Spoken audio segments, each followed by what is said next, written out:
धारा 370 की समाप्ति और लेह और लद्दाख के जम्मू कश्मीर से अलग होने के बाद पहली बार जम्मू कश्मीर में विधानसभा के चुनाव हो रहे हैं।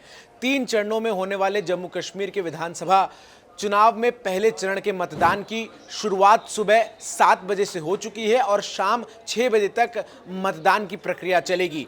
7 जिलों की 24 विधानसभा सीटों पर मतदान चल रहा है, जिसमें 219 उम्मीदवारों की किस्मत का फैसला आज तय होना है। सुरक्षा व्यवस्था पुख्ता किए गए हैं। बीएसएफ, पैरामिलिट्री फोर्स, सीआरपीएफ के अलावा जम्मू कश्मीर पुलिस के जवानों की भी तमाम जगहों पर तैनाती नजर आती है। सबसे ज्यादा पांपोर की सीट पर 14 उम्मीदवार चुनावी मैदान में ताल ठोकते हुए नजर आ रहे हैं, तो वहीं ब्रिजबेहरा की सीट पर सबसे कम 3 उम्मीदवार चुनावी मैदान में ताल ठोक रहे हैं।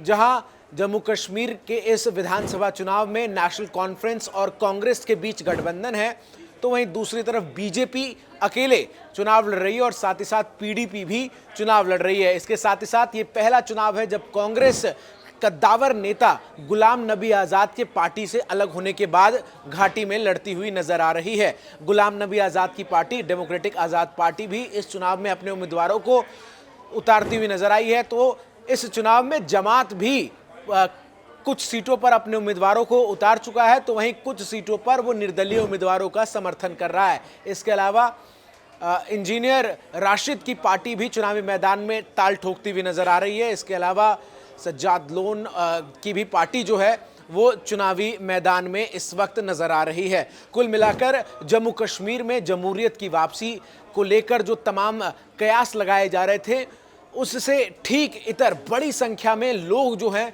वो सुबह से ही तमाम जगहों पर निकलकर अपने निकटतम पोलिंग बूथ्स पर पहुंच रहे हैं और अपने मताधिकार का प्रयोग कर रहे हैं। और प्रधानमंत्री नरेंद्र मोदी ने भी अपील की है तमाम लोगों से, खास करके युवा मतदाताओं से, कि वो लोकतंत्र में दिए गए इस अधिकार का इस्तेमाल करें जिसके द्वारा वो अपने मुख्यमंत्री को चुन सकते हैं। इसके साथ ही साथ दिल्ली में भी 4 से 5 जगहों पर विस्थापित कश्मीरी पंडितों के लिए पोलिंग बूथ्स जो हैं वो बनाए गए हैं, जिसके जरिए वो मतदान कर सकते हैं।